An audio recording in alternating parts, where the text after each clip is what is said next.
حول ولا قوة إلا بالله العلي العظيم حسبنا الله ونعم الوكيل نعم المولى ونعم النصير أعوذ بالله من الشيطان اللعين الرجيم بسم الله الرحمن الرحيم رب اشرح لي صدري ويسر لي أمري واحلل عقدة من لساني يفقهوا قولي الحمد لله رب العالمين والعاقبة للمتقين والجنة للمؤمنين والنار للملحدين والمنافقين والكافرين والعاصين وصلى الله على سيدنا محمد وآله الأطيبين الأنجبين الأطهرين الأكرمين المعصومين المظلومين المنتخبين المنتجبين الذين أذهب الله عنهم الرجس وطهرهم تطهيرا اللهم صل على محمد وآل محمد وعجل فرجهم واللعنة الدائمة الباقية على أعدائهم أجمعين من الآن إلى قيام يوم الدين آمين يا رب العالمين أما بعد فقد قال رسول الله صلی اللہ علیہ وآلہ وسلم ما بنی فی الاسلام بناء احب الی اللہ تعالی من التزویج۔ ماہ مبارک رمضان اور المعمل کلچرل فاؤنڈیشن کے زیر اہتمام ان دروس کا اہتمام خداوند کریم کا ہم شکر ادا کرتے ہیں کہ اس نے اس برس پھر ہمیں ماہ رمضان کی سعادتوں کو حاصل کرنے کا موقع فراہم کیا۔ دعا کرتے ہیں معبود کی بارگاہ میں کہ گزشتہ دنوں میں کی جانے والی ہماری عبادتوں کو شرف قبولیت مرحمت فرما اور بچے ہوئے ایام میں بالخصوص شبۂ قدر میں اپنی بندگی کی توفیق خاص نصیب فرما۔ بہار گلشن عشق و وفا کا موسم ہے، نمود قوت صبر و رضا کا موسم ہے۔ بہار گلشن عشق و وفا کا موسم ہے، عبادتوں کا زمانہ دعا کا موسم ہے وقت بگڑی ہوئی قسمتیں بنانے کا، زمانہ آیا گناہوں کے بخشوانے کا۔ ذہن نصیب جو ماہ سیام آتا ہے، زمیں پہ اہل فلک کا سلام آتا ہے، جو پیاسے ہونٹوں پہ مالک کا نام آتا ہے تو خود ہی رقص میں رحمت کا جام آتا ہے۔ سنا دو خوشخبری درد و غم کے ماروں کو، ملی ہے مہلت توبہ گناہ گاروں کو۔ ہر ایک سانس میں ذکر خدا کی لذت ہے، ہر ایک نفس میں نہا جلوے تلاوت ہے۔ یہ ترک آب و غذا زندگی کی دولت ہے، جو نیند آئے تو سونا بھی ایک عبادت ہے۔ نزول رحمت پروردگار ہوتا ہے کہ وقت جاگتا ہے روزہ دار سوتا ہے۔ ماہ مبارک رمضان میں جہاں تمام تر چیزوں کی تاکید ہے، اللہ کی بندگی کی خاص تاکید ہے، عبادت کی خاص تاکید ہے، اور بالخصوص جو علماء کرام اور مراجع اعظام نے ماہ رمضان کے سلسلے میں خاص نصیحتیں کی ہیں، اگر آپ اسے پڑھیں تو بہت ساری چیزوں کی طرف آپ متوجہ ہوں گے۔ میں اس محدود وقت میں چند ایک باتیں عرض کرنا چاہتا ہوں۔ موجودہ دور میں جو کہ مشکلات سے بھرا ہوا دور ہے، اقتصادی مشکلات ہیں، سماجی مشکلات ہیں، نہ جانے کس قسم کی مشکلات میں آج ہمارا سماج، ہمارا معاشرہ علیکم السلام ورحمۃ اللہ دوچار ہے اور مبتلا ہے، لیکن ان تمام مشکلات میں اصل مشکل وہ ہے جو ہمارے گھر گھرانے کی مشکلات ہیں۔ اقتصادی مشکلات انسان حل کر سکتا ہے، سماجی مشکلات پڑوسیوں سے کوئی مشکل ہو گئی اسے برطرف کر سکتا ہے۔ میں آپ کے سامنے ایک بات عرض کرنا چاہتا ہوں، شادی شدہ زندگی کا جو ایک سلسلہ شروع ہوتا ہے، یہ کوئی سال 2 سال 2 4 10 مہینے والا مسئلہ نہیں ہوتا ہے۔ مثال کے طور پر ہم میں سے ہر انسان نے تعلیم حاصل کی ہے، فرض کیجئے کوئی کلاس فیلو اگر اچھا نہ ہو تو یہ معلوم ہے کہ کچھ مہینوں کی بات ہے، اس کے بعد سیکشن چینج ہو جائے گا، ہم اسکول بدل لیں گے۔ اس کلاس فیلو سے جو کہ اچھا نہیں ہے اخلاق کے اعتبار سے، کردار کے اعتبار سے، اس سے نجات مل جائے گی۔ یا مثال کے طور پر آپ کو یہاں سے فرض کیجئے دہلی کا سفر کرنا ہے، آپ کو بمبئی جانا ہے، اب آپ کا جو ہم سفر ہے اور آپ کی بوگی میں جو آپ کا پڑوسی ہے وہ کسی بھی زاویے سے، کسی بھی لحاظ سے اخلاقی پستی کا شکار ہے، اب آپ اس سے پریشان ہیں، تو یہ سوچ کر انسان مطمئن ہو جاتا ہے کہ ہمارا سفر ابھی چند گھنٹوں میں ختم ہو جائے گا۔ لیکن میاں بیوی کے جو شریک سفر کہلاتے ہیں اور جو ان کا سفر ہے یہ نہ چند مہینوں پر ختم ہونے والا ہے، نہ چند گھنٹوں میں ختم ہونے والا ہے، بلکہ جب تک زندگی باقی رہے گی تب تک اس کاروان حیات کو آگے بڑھانا ہے۔ لہٰذا اس کاروان حیات اور ازدواجی زندگی کے لیے زرین اصول حیات کو ہمیں اپنے مد نظر رکھنا ہوگا۔ میں نبی اعظم کی چند نصیحتیں پیش کروں ماہ مبارک رمضان کے سلسلے میں۔ مثلا پیغمبر اعظم کی تقریباً 12 نصیحتیں ہیں، سب کو نہیں پیش کروں گا۔ پہلی نصیحت اور پھر امیر المؤمنین کا وہ فرمان کہ جہاں امیر کائنات نے یہ دریافت کیا تھا، اے نبی خدا، ماہ رمضان میں سب سے بہترین عمل کیا ہے؟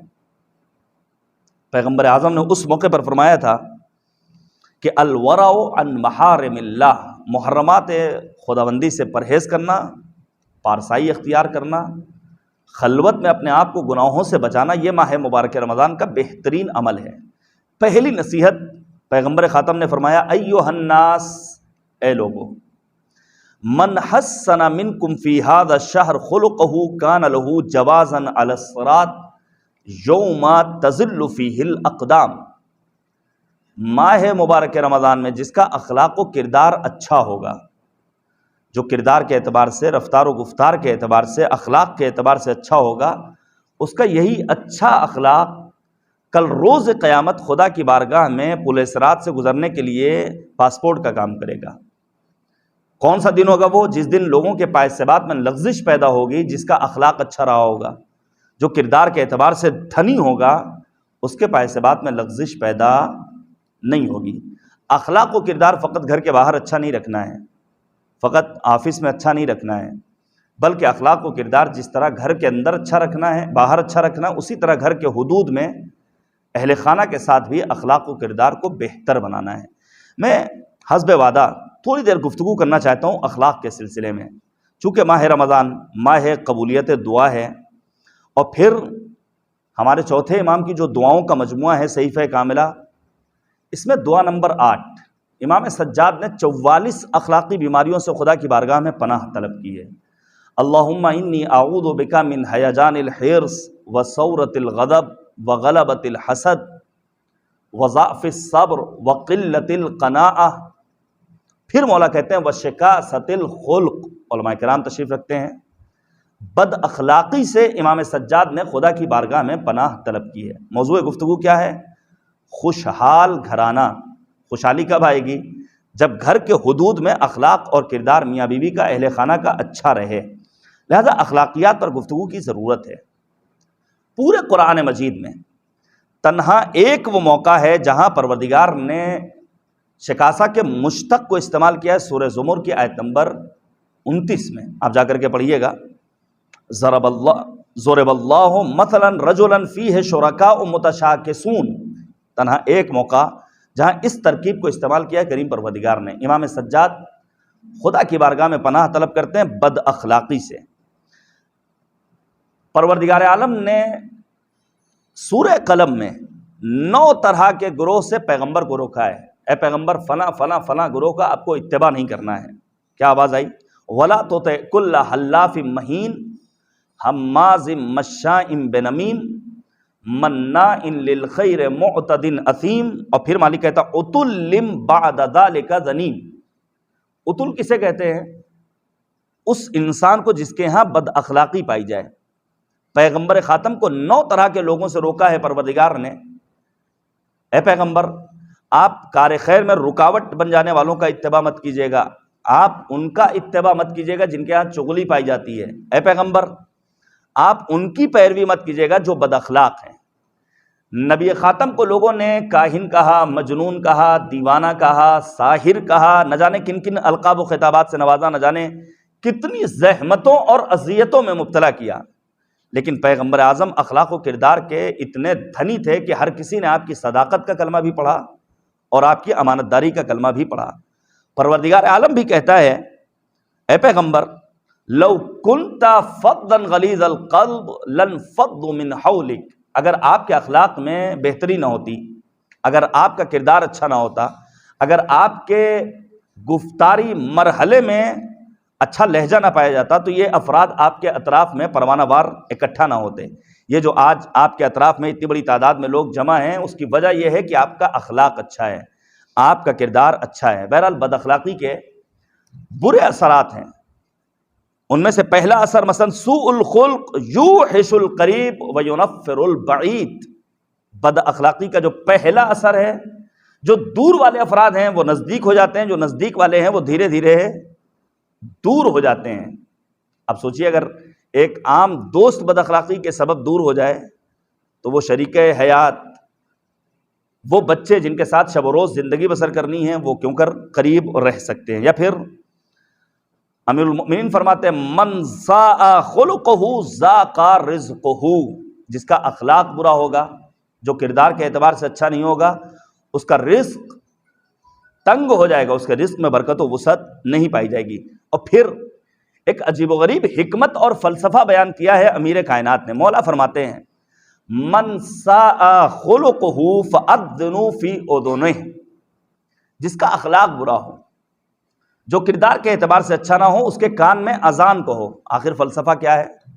بات ہو رہی ہے اخلاق و کردار کی، اور پھر امیر المؤمنین بیان کر رہے ہیں کہ اخلاق و کردار کے برے انسان کے کان میں اذان کو عجب نہیں آواز امیر کائنات آئے، چونکہ برے اخلاق و کردار کا مالک انسان وہ ہے جو دینی تعلیمات سے اپنے آپ کو بے بہرا کر چکا ہے، لہذا اذان کہہ کر دینی تعلیمات کی روح اس کے اندر پھونک دو تاکہ وہ ان دینی تعلیمات کی روشنی میں اپنے اخلاق و کردار کو سنوار سکے، یہ حکمت ہے۔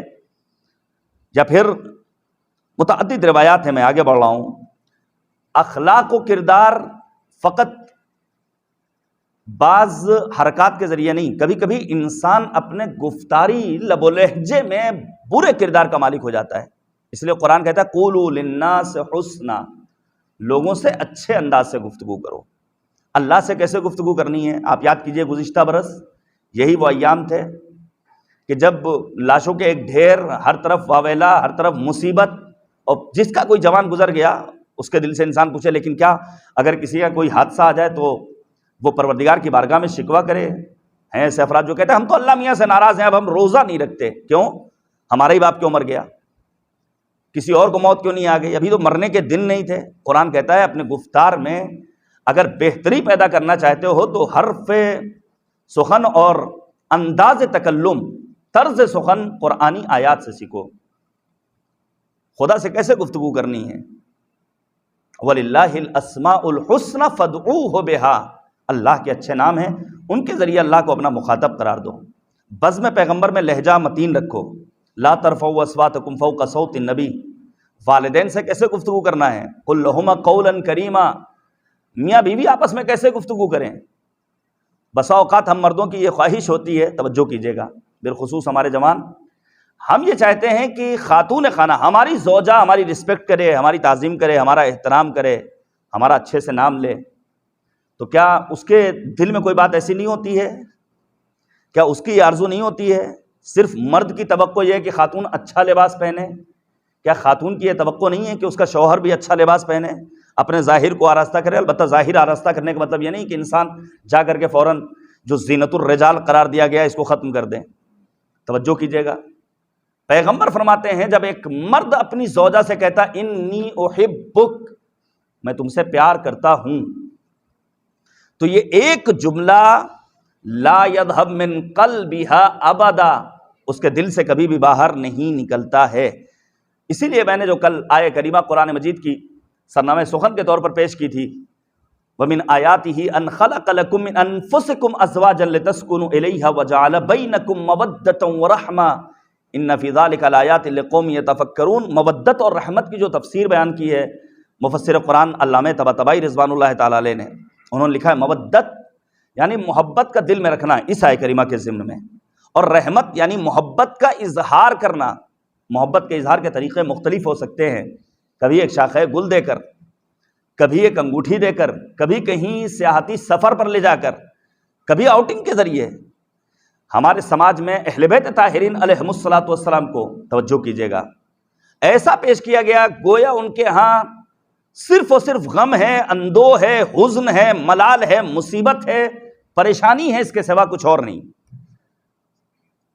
یعنی اگر ہمارے ہاں محفل کا بھی انتظام ہوتا ہے تو کہیں کہیں اتنی زیادہ سنجیدگی ہوتی ہے، لگتا ہے عاشور کے دن مجلس ہو رہی ہے۔ مثال کے طور پر امیر المؤمنین اور صدیقہ طاہرہ کی کامیاب ازدواجی زندگی کا راز آپ پڑھیں تو آپ کو معلوم ہوگا، صرف اور صرف انہوں نے غم نہیں بانٹے ہیں، صرف اور صرف مصیبتوں کو برداشت نہیں کیا ہے، صرف اور صرف ان کے ہاں پریشانیاں نہیں تھیں، بلکہ کامیاب ازدواجی زندگی کا راز یہ ہے کہ امیر المؤمنین جناب زہرا مرضیہ کے ساتھ گھر سے باہر نکلتے تھے، اللہم صلی علی محمد وعلی محمد، اور پھر روایت کہتی ہے کانا یخرجان الی الصحراء ویحملان التمر، گھر سے باہر نکلتے تھے، صحرا اور بیابان کا رخ کرتے تھے، کچھ خرمے لے کر جاتے تھے جسے آج آؤٹنگ کا نام دیا گیا۔ تو یہ آؤٹنگ، یہ گھر والوں کے ساتھ کسی سفر پر جانا، تفریح کے لیے نکلنا، یہ اسلام کی نگاہ میں ممدوح ہے، البتہ پھر جو اس کے حدود ہیں اس کی رعایت ہونی چاہیے۔ ایسا نہ ہو کہ پھر دوست اور احباب آپس میں اتنا مل جائیں کہ محرم و نامحرم کا فرق ختم ہو جائے، اور پھر ہم اتنے زیادہ کلوز ہو جائیں کہ وہاں محسوس ہی نہ ہو کہ یہ کون کس کے ساتھ آیا ہے اور کون کس کا رشتہ دار ہے۔ لہذا کبھی انسان کی گفتار میں بد اخلاقی اور بد کرداری پائی جاتی ہے۔ بچوں کو کیسے مخاطب قرار دینا ہے، یہ ہم اور آپ جو بار بار پڑھتے رہتے ہیں کہ بچوں کی اخلاقی صحت کا سنگ بنیاد گھر کے حدود میں رکھا جاتا ہے۔ کبھی آپ نے غور کیا جس انداز سے چاہیں بچوں کو بلا لیں؟ ایک حدیثے کے ساتھ جناب زہرا نے کس انداز سے امام حسن اور امام حسین کو ان کے سلام کا جواب دیا ہے؟ پیغمبر خاتم امام حسن کی کمسنی کا دور، مولا کو دیکھتے ہیں، کیا کہتے ہیں؟ ھذا ابنی تفاحۃ قلبی نور عینی ثمرۃ فؤادی بہجۃ قلبی، یہ میرا نور دل ہے، یہ میرا میوہ دل ہے، یہ میرے دل کا سرور ہے، یہ میری آنکھوں کی ٹھنڈک ہے۔ اس انداز سے جب بچوں کو مخاطب قرار دیا جائے گا تو یقیناً گھر کا ماحول خوشنما ہونے والا ہے۔ بسا اوقات انہی محلوں میں ہمارے اپنے گھروں سے گالیوں کی آوازیں سنائی دیتی ہیں۔ کیوں ہوں؟ میں عام دنوں کی بات کر رہا ہوں، ماہ رمضان میں تو یقیناً سخت مذمت ہے ہی۔ کیوں؟ کیا مجلسیں نہیں ہو رہی ہیں؟ کیا اذان کی آوازیں نہیں آ رہی ہیں؟ کیا علماء اور واعظین اور طلاب اور افاضل کے بیانات نہیں پیش ہو رہے ہیں؟ کیا جنت میں جانے کے مشتاق نہیں ہیں؟ کون سی جنت؟ جس کے لیے پروردگار نے صفت بیان کی، لا یسمعون فیہا لغوا ولا تاثیما، وہاں پر کسی بھی طرح کی نہ برائی سنائی دے گی، نہ گالی، نہ گلوچ، نہ کسی بھی قسم کی کوئی بری بات۔ پھر آخر کیوں انسان اپنی زبان کو برائیوں میں مبتلا کرتا ہے؟ جنگ صفین، امیر المومنین کے اصحاب میں جناب حجر ابن عدی اور جناب عمرو ابن حمق یہ مد مقابل کو نامناسب الفاظ سے پکارتے ہیں۔ امیر المؤمنین نے فوراً نصیحت کی۔ مولا کہتے ہیں انی اکرہ لکم ان تکونوا سبابین، مجھے پسند نہیں ہے کہ تم اپنی زبان پر نازیبا الفاظ جاری کرو۔ اگر تم ان کو نصیحت کرنا چاہتے ہو، متوجہ کرنا چاہتے ہو، تو اچھے انداز سے ان کی برائیوں کو ان کے سامنے پیش کرو۔ ایک روایت سن لیجیے، وہ بات کو پھر آگے بڑھا دوں۔ ایک سوال اکثر ہوتا ہے کہ آخر مرنے کے بعد جب قیامت کی منزل آئے گی تو میاں بیوی آپس میں ملاقات کریں گے یا نہیں کریں گے؟ یہ ایک سوال ہے۔ بہرحال ملاقات ہوگی یا نہیں ہوگی، اور یہ مفصل موضوع ہے، موضوع قیامت، معاد کا موضوع بہت اہم ہے۔ وہاں بھی انسان کی ساری خواہشات پوری ہوں گی، لیکن جس طرح پروردگار کہتا ہے کن فیکون، اسی طرح بندے کو بھی پروردگار یہ اختیار دے دے گا، چاہے گا تو ہو جائے گا۔ بچہ چاہیے تو وہاں اب حمل کا موقع نہیں ہے، وہاں اب 9 مہینے عورت کو اپنے پیٹ میں بچہ رکھ کر گھومنا پھرنا نہیں ہے۔ بچے کا ارادہ کیا، بچہ اس کو مل جائے گا۔ یہ ایک الگ مفصل موضوع گفتگو ہے۔ روایت کہتی ہے کہ ام حبیبہ رسول خدا حضرت محمد مصطفیٰ صلی اللہ علیہ وآلہ وسلم، توجہ کیجئے گا، پیغمبر سے سوال کرتی ہیں، اے نبی خدا، اگر کسی خاتون کا شوہر اس دنیا سے رخصت ہو جائے اور شوہر کے انتقال کے بعد وہ دوسری شادی کرے، دوسرا شوہر بھی دنیا سے رخصت ہو جائے، پھر اس کا بھی انتقال ہو جائے، تو اب اس خاتون کو ان دونوں شوہروں میں سے کون سا شوہر نصیب ہوگا روز قیامت؟ پیغمبر خاتم نے عجیب و غریب جملہ ارشاد فرمایا۔ پیغمبر فرماتے ہیں لا احسنہما خلقا کان عندہا فی الدنیا، ان دونوں شوہروں میں وہ شوہر پہنچے گا اس خاتون کے پاس جس کا دنیا میں اس کے ساتھ اخلاق و کردار اچھا رہا ہو۔ یہ ہے اخلاق و کردار کی فضیلت۔ لہذا ہمیں کوشش کرنی چاہیے کہ اپنے گھر کے حدود میں ہم اخلاق و کردار کو اچھا رکھیں۔ بہت ساری باتیں ہیں، حولائے عطارہ عطر فروش ہے، نبی اعظم کے گھر میں عطر لے کر آتی ہے، ایک دن اس کے ہوتا ہے نا کبھی ہم اپنی خاتون کو اپنی زوجہ کو آواز دیتے نہیں سنتی ہے، ممکن ہے کام میں مصروف ہو، ممکن ہے پڑوسی ملک کا کوئی سیریل دیکھ رہی ہو، ایک مصیبت آ گئی ہے، اپنے یہاں ٹی وی دیکھنے کا وقت نہیں ہے، لیکن موبائل پر ان سیریلز کو حتیٰ اس ماہ مبارک رمضان میں بھی مس نہیں کرنا ہے۔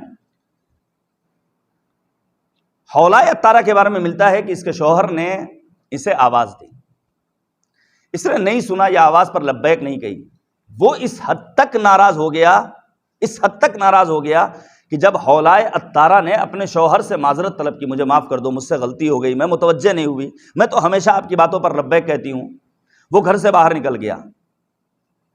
اتنا بھی سخت گیر نہیں ہونا چاہیے ایک مرد کو، غلطیاں ہو جاتی ہیں۔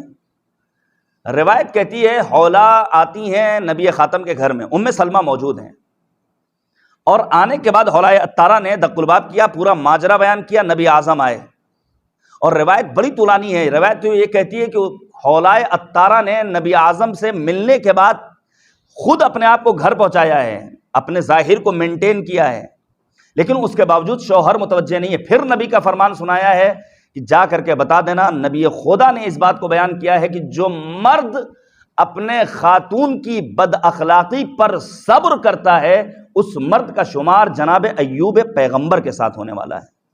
تو تنہا صرف مرد کے لیے ثواب نہیں ہے، اگر ایک خاتون بھی اپنے شوہر کی بد اخلاقی پر صبر کرے تو پیغمبر کہتے ہیں اس کا شمار صدیقہ طاہرہ بنت پیغمبر حضرت فاطمۃ الزہرا سلام اللہ علیہا کے ساتھ ہونے والا ہے۔ عزیزان گرامی، اب آپ توجہ کیجئے گا، بہرحال گھر کے ماحول کو خوشنما بنانے کے لیے، جنت نظیر بنانے کے لیے، جنت کے مانند معطر بنانے کے لیے ہمیں، اور یہ میں خود اپنے لیے نصیحت کر رہا ہوں اور پہلا مخاطب میں خود ہوں، وقت نکالنا چاہیے بچوں کے لیے، بیوی کے لیے، گھر والوں کے لیے۔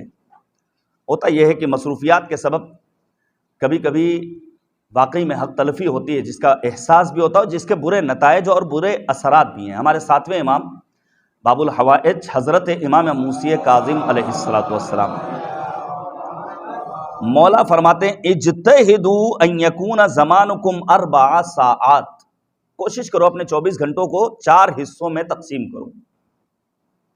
ساعۃ لمناجات اللہ، ایک حصہ اللہ سے راز و نیاز اور دعا و مناجات کے لیے، بندگی کے لیے، اور پھر مولا کہتے ہیں وساعۃ لامر المعاش، ایک حصہ ذریعہ معاش کی تلاش میں نکلنے کے لیے، وساعۃ لمعاشرۃ الاخوان والثقات الذین یعرفونکم عیوبکم ویخلصون لکم فی الباطن، ایک حصہ اپنے دوست احباب رشتہ داروں کے لیے۔ ہر دوست سے دوستی نہیں کرنی ہے، امام نے تاکید بیان کی، امام کہتے ہیں ایسا دوست، ایسا دینی بھائی جو تمہارے عیوب کو تمہارے سامنے بیان کر دے، تمہارے نقائص کو تمہارے لیے پیش کر دے۔ اسی لیے معصوم فرماتے احب اخوانی الی من اہدی الی عیوبی، میرا سب سے بہترین دوست اور بھائی کون ہے؟ جو میرے عیوب کو میرے سامنے تحفے کے طور پر پیش کرے۔ اگر ہمیشہ ہر کوئی صرف تعریف کرے تو سمجھ جائیے معاملہ کچھ گڑبڑ ہے، بلکہ ان افراد کو مد نظر رکھنا چاہیے جو واقعی تعمیری تنقید کرتے ہیں یا پھر کبھی کبھی کمیوں کی طرف متوجہ کرتے ہیں۔ اور پھر مولا کہتے ہیں وساعۃ تخلون فیہا للذاتکم فی غیر محرم، ایک حصہ جائز لذتوں کے حصول کی خاطر۔ یہ لذتیں کب شیرین ہوتی ہیں، یہ لذتیں کب انسان کو فائدہ پہنچاتی، جب انسان سیرت معصومین کو مد نظر رکھے۔ آپ سوچئے ایک کربلا کے واقعے کو ہم اور آپ سنتے رہتے ہیں، لیکن اس کربلا کے واقعے میں بھی خوشنما گھر گھرانے کے ماحول کو پیش کیا ہے۔ مثلا امام حسین نے، مولا کیا کہتے ہیں انی لا احب بیتا فیہا رباب و سکینہ، مجھے وہ گھر پسند ہے جس گھر میں میری زوجہ رباب اور میری بیٹی سکینہ موجود ہوں۔ یہ ہے اظہار محبت۔ جناب زینب کبریٰ امیر المومنین سے کیا سوال کرتی ہیں اتحبنا یا ابتاہ، بابا جان کیا آپ ہم سے محبت کرتے ہیں؟ مولا نے جواب دیا وکیف لا احبکم وانتم ثمرات فؤادی، کیسے تم سے محبت نہیں کریں گے، تم سب کے سب میرے میوہ دل ہو۔ اس موقع پر زینب علیہ مقام نے کہا تھا ان الحب للہ جمیع والشفقۃ لنا، محبت تو اللہ کے لیے لیکن آپ کی شفقت، آپ کی عطوفت، آپ کی رؤفت، آپ کی مہربانی یہ ہمارے شامل حال ہوتی ہے۔ یہ محبت بہرحال اظہار چاہتی ہے۔ امام حسین کا یہ فقرہ بتا رہا ہے، جناب زینب کبریٰ کا یہ سوال اس بات کی جانب نشاندہی کر رہا ہے۔ اب آپ کے سامنے میں ایک دو باتوں کو اور بیان کروں۔ گھر گھرانے کے ماحول کو خوشنما بنانے کے لیے میں نے ابتدا میں بیان کیا کہ یہ سفر کوئی 2 4 10 20 دن کا نہیں ہے، مہینے 2 مہینے 10 مہینے کا نہیں ہے، بلکہ جب تک زندگی رہے گی تب تک اس سفر میں ہمیں آگے بڑھتے رہنا ہے، لہٰذا مزاج میں ہم آہنگی پیدا کرنے کی ضرورت ہے۔ آپ نے دیکھا ہوگا، ہو سکتا ہے یہاں بھی کوئی بیٹھا ہو سکتا ہے ہمارے ہی درمیان کوئی ایسا انسان ہو، فرض کیجئے خاتون بیچاری ایک دوسرے کلچر سے آئی ہے، ایک دوسرے ماحول سے آئی ہے، ایک دوسرے گھرانے سے آئی ہے، اس کے یہاں جب دال بنائی جاتی ہے تو وہ زیرے سے بھگارا جاتا ہے۔ آپ کو زیرے سے بھگری ہوئی دال نہیں پسند ہے، پلیٹ اچھالنے کی کیا اجازت ہے؟ یہ مزاج میں ہم آہنگی کب پیدا ہوگی؟ جب واقعی الفت و صمیمیت کے ساتھ زندگی بسر کرنے کا ہنر آ جائے گا۔ اور واقعی میں خواتین معمولاً جزئیات پر نگاہ کرتی ہیں، ہم مردوں کی نگاہیں کلی ہوتی ہیں۔ مثلا اگر ہمارے انہی اعزاء میں سے کوئی ایک ہمیں دعوت پر بلائے کہ آپ اپنے بچوں کے ساتھ، اپنی زوجہ کے ساتھ، اپنے گھر والوں کے ساتھ ہمارے گھر آئیے گا، مثلا مولانا عزادار صاحب کہتے ہیں کہ آپ آئیے گا 15 تاریخ کو روزہ افطار ہمارے ساتھ۔ اب جب میں اپنی فیملی کے ساتھ ان کے یہاں پہنچوں گا اور سب کچھ کھا پی کر کے فارغ ہو کے دوبگہ وشال سٹی پہنچ جاؤں گا تو میں تو مست ہوں، لیکن خاتون خانہ کے جو احساسات ہوں گے اور جو ان کے جذبات ہوں گے وہ کیا ہوں گے؟ آپ نے ان کے گھر کا پردہ دیکھا تھا؟ آپ نے ان کی ڈائننگ ٹیبل دیکھی تھی؟ آپ نے ان کے برتن کا سیٹ دیکھا؟ آپ نے دیکھا ان کے ہر کمرے میں مثلا اے سی لگا ہوا ہے؟ یہ ایک خاتون کی صفت ہوتی ہے، لیکن مرد کلی نگر ہوتا ہے۔ لیکن اس کلی نگر ہونے میں اور کلیات کو دیکھنے کے باوجود کبھی کبھی ایسی حرکتیں کر دیتا ہے جس کے سبب گھر گھرانے کا شیرازہ منتشر ہو جاتا ہے۔ مثال کے طور پر یہی دال کیوں زیرے سے بھگری؟ کیا اعتراض کرنے کا حق ہے؟ اگر گھر میں 10 افراد موجود ہیں، 5 افراد موجود ہیں، سب کو پسند ہے، آپ کو نہیں پسند ہے، تو پیغمبر کہتے ہیں المؤمن یأکل بشہوۃ اہلہ، مومن اپنی مرضی کے مطابق کھانا نہیں کھاتا ہے بلکہ اپنے گھر والوں کی مرضی کے مطابق لقمہ اٹھاتا ہے۔ والمنافق یأکل اہلہ بشہوۃ، مومن کے برخلاف منافق کی صفت کیا ہے؟ منافق کبھی بھی اپنی مرضی کے مطابق کھانا نہیں کھاتا ہے، بلکہ منافق کون ہوتا ہے؟ جو اپنی ہوس کے نتیجے میں اپنے گھر والوں کو بھی اپنا لقمہ بنا لیا کرتا ہے۔ لہذا ہمیں سب سے پہلے اپنے مزاج میں ہم آہنگی پیدا کرنے کے لیے ایک دوسرے کو سمجھنے کی ضرورت ہے۔ وقت لگ سکتا ہے لیکن اس میں یقیناً کامیابی مل سکتی ہے، اور پھر وہ گھر گھرانہ واقعی میں فضا اور ماحول خوشنما ہو جایا کرتا ہے۔ ایک اور چیز خوشحال گھرانے کی جو ایک اہم ترین علامت ہے وہ ہے میاں بیوی کا ایک دوسرے کے لیے قدردانی کا جذبہ رکھنا۔ یہ صرف ہم جوانوں کے لیے نہیں، بزرگوں کے لیے بھی ہے۔ بسا اوقات لوگ سمجھتے ہیں جب کبھی شادی کی بات ہوگی تو اس میں صرف جوان، جن کی ابھی شادی ہوئی، جن کی شادی ہونے والی ہے، نہیں، اگر زن و شوہر زندہ ہیں تو سب اس کے مخاطب ہیں۔ قدردانی کا جذبہ ہونا چاہیے، تنہا خاتون کو شکریہ نہیں ادا کرنا ہے۔ آپ یقین کیجئے کل ہی گھر میں نے تھوڑے سے کام کو انجام دیا تھا، اس موقع پر مجھے احساس ہوا کہ خاتون خانہ گھر میں کتنی زحمت کرتی ہے۔ ہم مردوں کے بس کی بات نہیں ہے، چند گھنٹے بچوں کو دیکھنا، گھر کے کاموں کو انجام دینا، اس گرمی میں روزہ رکھ کر کچن میں اپنا وقت صرف کرنا، اسی میں عبادت بھی ہے، تلاوت قرآن بھی ہے، مہمان نوازی بھی ہے، بیمار کی تیمارداری بھی ہے۔ رسول خاتم کی سیرت بتاتی ہے کہ بعد وفات ام المؤمنین ملکۃ العرب جناب خدیجہ کبریٰ، جناب پیغمبر اعظم نے ملکۃ العرب جناب خدیجہ کی قدردانی کی ہے، اور پیغمبر فرماتے تھے خدیجہ نے اس موقع پر مجھے اپنی دولت سے نوازا ہے جب لوگوں نے اپنی دولت کو اپنی تنجوریوں میں بند کر کے رکھا ہوا تھا۔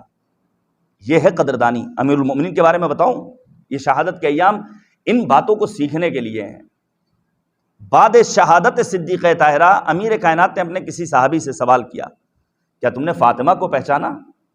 اور واقعی میں کوئی نہیں پہچان سکتا، نہ کسی شاعر کا مرغ تخیل پرواز کر سکتا ہے، نہ کسی دانشور کی فکر پہنچ سکتی ہے عظمت فاطمہ کو درک کرنے کی خاطر۔ وہ کہتا نہیں مولا، ہم کیسے پہچان سکتے ہیں؟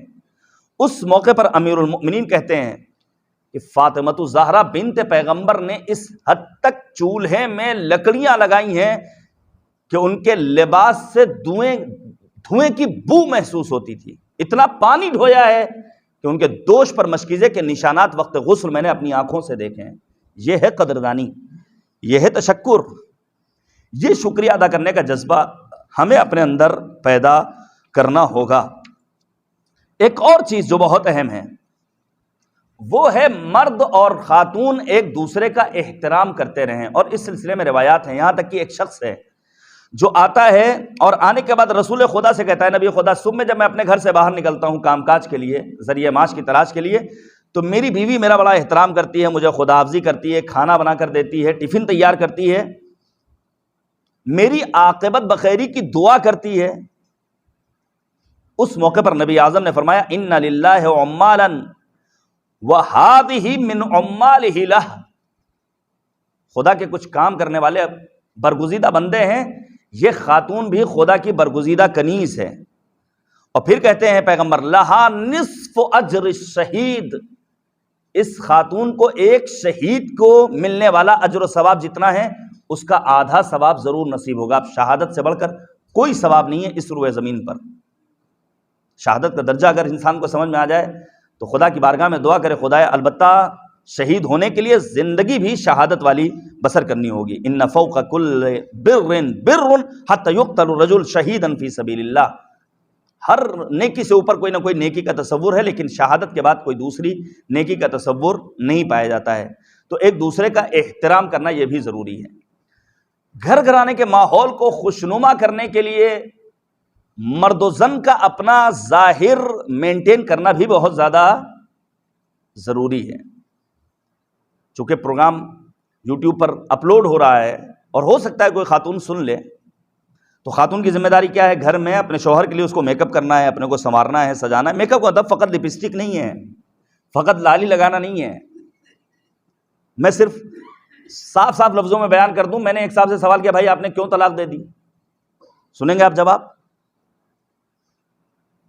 ایک عجیب و غریب جواب دیا کہ بدن سے اس حد تک بدبو آتی تھی جسے میرے لیے تحمل کرنا ممکن نہیں تھا، صرف ایک بدبو، اس کی وجہ بیان کی۔ طلاق، گھر گھرانے کا شیرازہ منتشر ہو گیا۔ نوبت کہاں تک پہنچ جاتی ہے؟ ظاہر مینٹین کرنے کی ضرورت ہے۔ اسی شہر لکھنؤ کی بات بتا رہا ہوں، ایک خاتون بعد از ازدواج سسرال پہنچی اور کچھ ہی دنوں میں وہ اپنی سسرال سے اپنے میکے آ جاتی، یہ کہہ کر کہ ہماری سسرال میں جتنے بھی افراد ہیں ان کا لباس مناسب نہیں ہے۔ کوئی کیپری پہن کے گھوم رہا ہے، کوئی سینڈو بنیان پہن کر گھوم رہا ہے، تو کیا فقط خاتون کی ذمہ داری ہے؟ آپ یقین کیجئے اور اس بات کو محسوس کیجئے گا، یہ جو ہم لباس پہنتے ہیں، ہمارا لباس بھی ہمارے ان کمسن بچوں کی تربیت پر اثر انداز ہوتا ہے۔ کیسا لباس پہننا ہے اس کا فیصلہ ہمیں خود کرنا ہے۔ تو مرد و زن کا آپس میں آراستہ کرنا ایک دوسرے کے لیے یہ بھی ضروری ہے۔ ساتویں امام حضرت امام موسی کاظم علیہ السلام، مولا امام کاظم ایک روز خضاب لگاتے ہیں، اچھا لباس زیب تن کرتے ہیں۔ کسی نے اگر کہا مولا آج آپ نے اپنے ظاہر کو بہت مینٹین کیا ہے، اس موقع پر مولا امام کاظم فرماتے ہیں کہ اس عمل کے ذریعے گھر کی خاتون کی عفت میں اضافہ ہوتا ہے۔ اور پھر مولا کہتے ہیں کہ پیغمبر خاتم نے فرمایا تھا کہ بنی اسرائیل کے مردوں نے اپنے ظاہر کو مینٹین نہیں کیا، فَزَنَتْ نِسَاؤُهُمْ، نتیجے میں بنی اسرائیل کی خواتین بدکاری کی طرف آگے بڑھیں۔ اسی لیے نبی اعظم کی یہ خاص تاکید ہے، اغسلوا ثیابکم، اپنے لباس کو دھوتے رہو، بدلتے رہو، میلے لباس مت پہنو، وخذوا من شعورکم، بالوں کو وقتاً فوقتاً تراشتے رہو، واستاکوا، مسواک کرتے رہو، وتزینوا وتنظفوا، اپنے ناخون کاٹتے رہو، اپنے آپ کو زینت بخشو۔ بہرحال یہ حقیقت ہے کہ جب مرد و زن، اچھا کبھی کبھی ہوتا کیا ہے، کبھی کبھی انسان جب گھر سے باہر نکلتا ہے تب تو پریس کیا ہوا کپڑا ایسا ہوگا کہ کوئی کریز نہ ٹوٹے، اور بالکل وہی صورتحال جو آج ہمارے گھروں میں مثلا ہمارے ڈرائنگ روم کی ہوتی ہے. معمولاً گھروں کے ڈرائنگ روم میں کیا ہوتا ہے، ہر چیز اپنی جگہ پر، صوفے پر کور بھی موجود ہے، کوئی نہ ڈسٹ ہے نہ گرد ہے، منظم. لیکن اندر جو مثال کے طور پر ہمارا بیڈ روم ہے یا اندر کی دوسری جو فضا ہے وہاں جالا بھی لگا ہوا ہے، اور واقعی میں ایک ایسی بو، بچوں کا لباس کہیں پڑا ہوا ہے، موزے کہیں پڑے ہوئے ہیں، ڈریس کہیں پڑا ہوا ہے، کوئی پرواہ نہیں ہے. تو کیا گھر کا ماحول خوشنما ہو سکتا ہے؟ میں روایت پیش کروں، بات کو ختم کروں. 5ویں امام حضرت امام محمد باقر علیہ الصلوۃ والسلام. مولا امام باقر کے بارے میں ملتا ہے کہ مولا امام باقر کا ایک صحابی آتا ہے اور مولا اپنے گھر کے باہری حصے میں تشریف رکھتے ہیں. مولا کا لباس بھی بہت معمولی ہے اور گھر کا باہری حصہ بھی، جسے آج کے دور میں ڈرائنگ روم کا نام دیا جا سکتا ہے، وہ بھی بہت معمولی ہے. نہ کوئی سجاوٹ ہے، نہ ڈیکوریشن ہے. پھر مولا گھر کے اندر جاتے ہیں، کچھ دیر کے بعد اس اپنے چاہنے والے کو آواز دیتے ہیں. وہ مولا کا چاہنے والا جب اندر پہنچا، کیا دیکھا، مولا نے اپنا لباس بھی تبدیل کر لیا اور گھر کے اندر کا ماحول بھی باہر سے کہیں بہتر، آج کے دور کے اعتبار سے گھر فل ڈیکوریٹ. اس نے سوال کیا، مولا باہری حصہ تو اتنا اچھا نہیں تھا، وہاں آپ کا لباس بھی بہت معمولی تھا، گھر میں پہنچنے کے بعد آپ نے اپنے لباس کو بھی تبدیل کر لیا اور آپ کے جو اندر کا حصہ ہے یہ کافی مزین ہے. اس موقع پر امام محمد باقر نے یہی فرمایا تھا کہ جب گھر کے اندر کا ماحول خوشنما ہوتا ہے تو خود بخود گھر گھرانے کے شیرازے میں استحکام پیدا ہوتا ہے، پھر وہاں کسی قسم کی کوئی لڑکھڑاہٹ پیدا نہیں ہوتی، پھر انسان ادھر ادھر اپنے ہاتھوں کو نہیں بڑھاتا ہے بلکہ اپنے گھر کے ماحول میں رہ کر اپنے آپ کو خوشیوں کی راہ پر گامزن کرنے کے لیے تیار رہتا ہے. آج ضرورت اسی بات کی ہے. بسا اوقات مساجد میں اولاً یہ جو آج کل ایک فیشن چل گیا ہے، مثلا جینز کے ساتھ ایسی ٹی شرٹ پہننا کہ جس کے بعد پیچھے کا وہ حصہ کھل جاتا ہے، اس پر متوجہ ہونے کی ضرورت ہے ہماری قوم کے جوانوں کو. دوسری طرف آج کل تو گرمی کا موسم ہے، لوگ موزے معمولاً نہیں پہن رہے ہیں. بھائی موزہ اگر آپ نے جوراب پہن لیا ہے تو اسے چند دنوں کے بعد پھر ہٹانا بھی ہے، بدلنا بھی ہے، دھونا بھی ہے، اسے پاک و صاف بنانا بھی ہے. لیکن ایسی بدبو آتی ہے کہ انسان پھر اس اپنے آگے والے کے پیچھے کھڑے ہو کر نماز پڑھنے کو پسند نہیں کرتا ہے. بعض افراد کے گھروں میں اگر آپ چلے جائیے، ہمارا تو آنا جانا رہتا ہے نا، تو صرف باتھ روم میں ٹنگے ہوئے کپڑوں کو دیکھ کر کے اندازہ ہو جاتا ہے کہ گھر کیسا ہے، گھرانہ کیسا ہے، ماحول کیسا ہے، خاتون کے اندر سلیقہ کتنا ہے اور مرد کے اندر غیرت کتنی ہے. لفظ پر غور کیجئے گا، مرد کے اندر غیرت کتنی ہے. نامناسب لباس، الگ الگ انداز سے آویزاں رہنا، یہ چھوٹی چھوٹی باتیں اگر ہم اور آپ اپنی زندگی میں اپلائی کریں گے تو انشاءاللہ ہمارے گھر گھرانے کا ماحول خوشنما ہوگا. رب کریم کی بارگاہ میں دعا کرتے ہیں، خدایا دین فہمی کا شعور نصیب فرما. اے کریم پروردگار، ہمیں علماء سے دین لینے کی توفیق مرحمت فرما.